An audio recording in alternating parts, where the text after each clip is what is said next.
بسم اللہ الرحمن الرحیم۔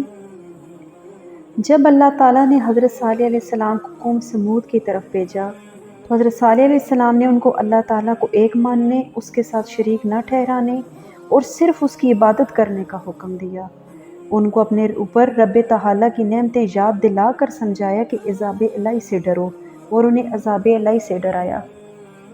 اس دعوت کے بعد قوم کے سردار جندہ بن عمرو نے عرض کی، اگر آپ سچے نبی ہیں تو پہاڑ کے اس پتھر سے فلاں فلاں صفات والی اونٹنی ظاہر کریں۔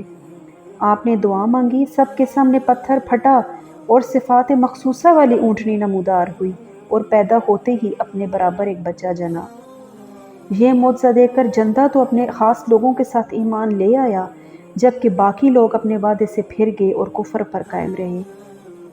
حضرت صالح علیہ السلام نے اونٹنی کے بارے میں فرمایا کہ تم اسے تنگ نہ کرنا، اسے اس کے حال پر چھوڑ دو اور اسے برائی کی نیت سے ہاتھ نہ لگانا، نہ اسے مارنا، نہ ہنکانا اور نہ قتل کرنا، ورنہ تمہیں دردناک عذاب لے پکڑے گا۔ اس اونٹنی کی پیدائش سے حضرت صالح علیہ السلام کو کئی معجزات ظاہر ہوئے، جن میں سے چند ایک کا ذکر میں کرتی ہوں۔ پہلا معجزہ یہ تھا کہ وہ اونٹنی نہ کسی کے پیٹ میں نہ حمل میں رہی، بلکہ طریقہ عادیہ کے خلاف پہاڑ کے ایک پتھر سے اس کی پیدائش ہوئی۔ دوسرا معجزہ یہ تھا کہ یہ اونٹنی ایک دن سارا پانی پیتی اور دوسرے دن پورا قبیلہ سمود پیتا۔ تیسرا یہ معجزہ تھا کہ اس اونٹنی کے پینے کے دن اس کا دودھ دوہا جاتا تو وہ اتنا ہوتا کہ تمام قبیلے کے لیے کافی ہوتا، اور جس دن یہ اونٹنی پانی پیتی اس کی باری کے دن تمام جانور پانی پینے سے باز رہتے۔ قوم سمود میں ایک صدوق نامی عورت تھی جو بڑی حسین اور مالدار تھی، اس کی لڑکیاں بھی بہت خوبصورت تھیں۔ اس نے مستہ ابن دہر اور کیدار ابن سالف کو بلا کر کہا، اگر تم اونٹنی کو ذبح کر دو تو میری جس لڑکی سے چاہو نکاح کر لینا۔ چنانچہ دونوں نے مل کر اس اونٹنی کو ذبح کر دیا، مگر کیدار نے ذبح کیا اور مستہ نے ذبح پر مدد کی۔ پھر حضرت صالح علیہ السلام کہنے لگے، اگر تم رسول ہو، یعنی حضرت صالح علیہ السلام سے کہنے لگے، اگر تم رسول ہو تو ہم پر عذاب لے آؤ۔ انہوں نے بدھ کے دن اونٹنی کی کوچیں کاٹی تھیں۔ حضرت صالح علیہ السلام نے فرمایا، تم 3 دن کے بعد ہلاک ہو جاؤ گے۔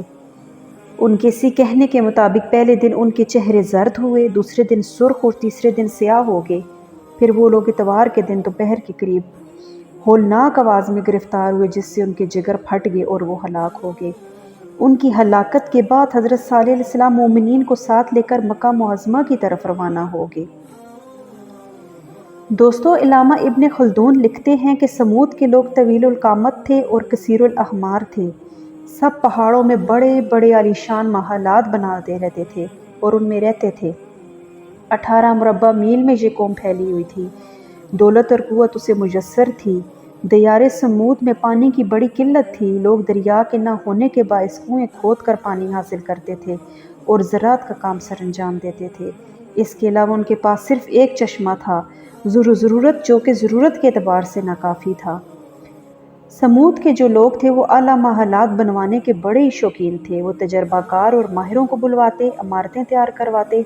مختصراً یہ کہ قوم سمود کا بیشتر حصہ انہی کاموں میں لگا دیتے۔ آہستہ آہستہ ان کا یہ شوق انہیں اپنے خداؤں کی سنگین مورتیں بنوانے لگے اور ان کی پرستش کرنے لگے۔ حضرت صالح علیہ السلام نے فرمایا، اے لوگو، اللہ کے سوا کسی اور کو نہ پوجنا۔ کسی اور کو اگر تم پوجتے ہو تو اس کو چھوڑ دو، صرف اسی اللہ کی عبادت کرو جو کہ اس کائنات کا خالق اور مالک ہے۔ اس کا شکر ادا کرو اور غرور سے باز آ جاؤ، ورنہ تم پر ایسی مصیبت آئے گی کہ بجز خدا تمہیں کوئی بھی چھڑوا نہ سکیں گے۔ اس پر قوم سمود نے کہا، اے صالح، ہمیں تم سے یہ امید نہیں تھی۔ تو حضرت صالح علیہ السلام نے فرمایا کہ مجھ پر اللہ کی عنایت ہے کہ مجھے اس نے تم لوگوں کی رہنمائی کے لیے چنا۔ تمہاری عمارتیں، محلات وغیرہ کسی کام نہ آئیں گی، یہ سب کے سب فنا ہو جائیں گے، تم ان سے دل مت لگاؤ۔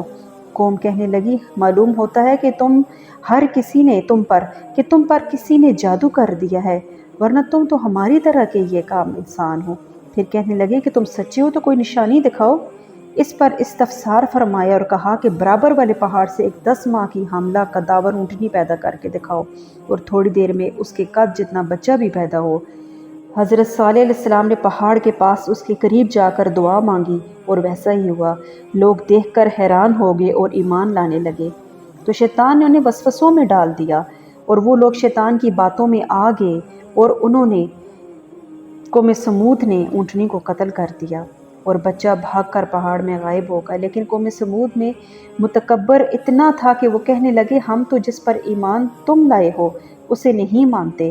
آخر کار اونٹنی کاٹ ڈالی اور کہا اگر تم پیغمبر ہو تو وہ عذاب ہم پر بھی لے آؤ تو جس سے ہمیں ڈراتے ہو۔ پھر زلزلے نے انہیں دبایا، وہ اپنے گھروں میں اوندے منہ پڑے ہوئے تھے۔ آپ نے منہ پھیرا اور کہا میں نے تم کو اپنے رب کا پیغام پہنچا دیا اور تمہاری خیر خواہی کی، لیکن تم لوگ خیر خواہی کو پسند نہیں کرتے۔